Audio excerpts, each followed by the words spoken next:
চতুর্থ খণ্ড, তৃতীয় পরিচ্ছেদ। অসংশয়ং মহাবাহো মনো দুর্নিগ্রহং চলং অভ্যাসেন তু কৌন্তেয় বৈরাগ্যেন চ গৃহ্যতে। তীব্র বৈরাগ্য ও বদ্ধজীব। বিজয়। বদ্ধজীবের মনের কি অবস্থা হলে মুক্তি হতে পারে? শ্রীরামকৃষ্ণ। ঈশ্বরের কৃপায় তীব্র বৈরাগ্য হলে এই কামিনী কাঞ্চনে আসক্তি থেকে নিস্তার হতে পারে। তীব্র বৈরাগ্য কাকে বলে? হচ্ছে হবে ঈশ্বরের নাম করা যাক, এসব মন্দ বৈরাগ্য। যার তীব্র বৈরাগ্য তার প্রাণ ভগবানের জন্য ব্যাকুল, মার প্রাণ যেমন পেটের ছেলের জন্য ব্যাকুল। যার তীব্র বৈরাগ্য সে ভগবান ভিন্ন আর কিছু চায় না। সংসারকে পাতকুয়া দেখে, তার মনে হয় বুঝি ডুবে গেলুম। আত্মীয়দের কালসাপ দেখে, তাদের কাছ থেকে পালাতে ইচ্ছা হয়, আর পালায়ও। বাড়ির বন্দোবস্ত করি, তারপর ঈশ্বর চিন্তা করব, এ কথা ভাবেই না। ভিতরে খুব রোগ। তীব্র বৈরাগ্য কাকে বলে? একটি গল্প শোনো। এক দেশে অনাবৃষ্টি হয়েছে। চাষিরা সব খানা কেটে দূর থেকে জল আনছে। একজন চাষার খুব রোগ আছে। সে একদিন প্রতিজ্ঞা করলে যতক্ষণ না জল আসে, খানার সঙ্গে আর নদীর সঙ্গে এক হয়, ততক্ষণ খানা খুঁড়ে যাবে। এদিকে স্নান করবার বেলা হল। গৃহিণী মেয়ের হাতে তেল পাঠিয়ে দিল।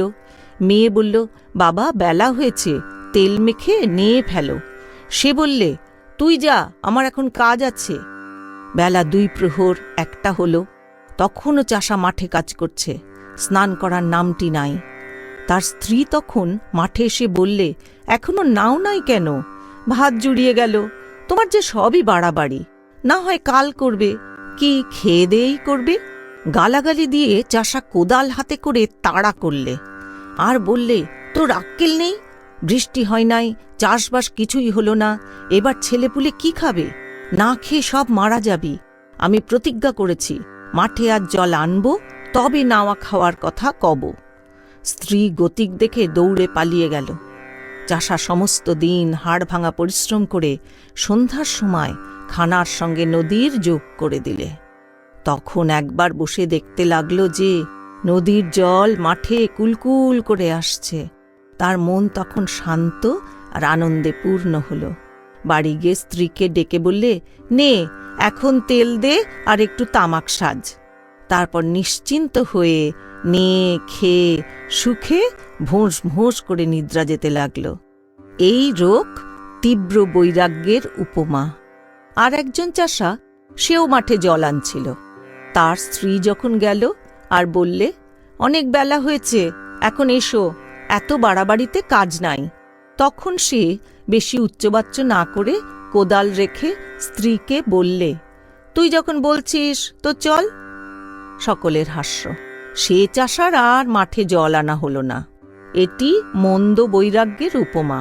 খুব রোগ না হলে চাষার যেমন মাঠে জল আসে না, সেইরূপ মানুষের ঈশ্বর লাভ হয় না।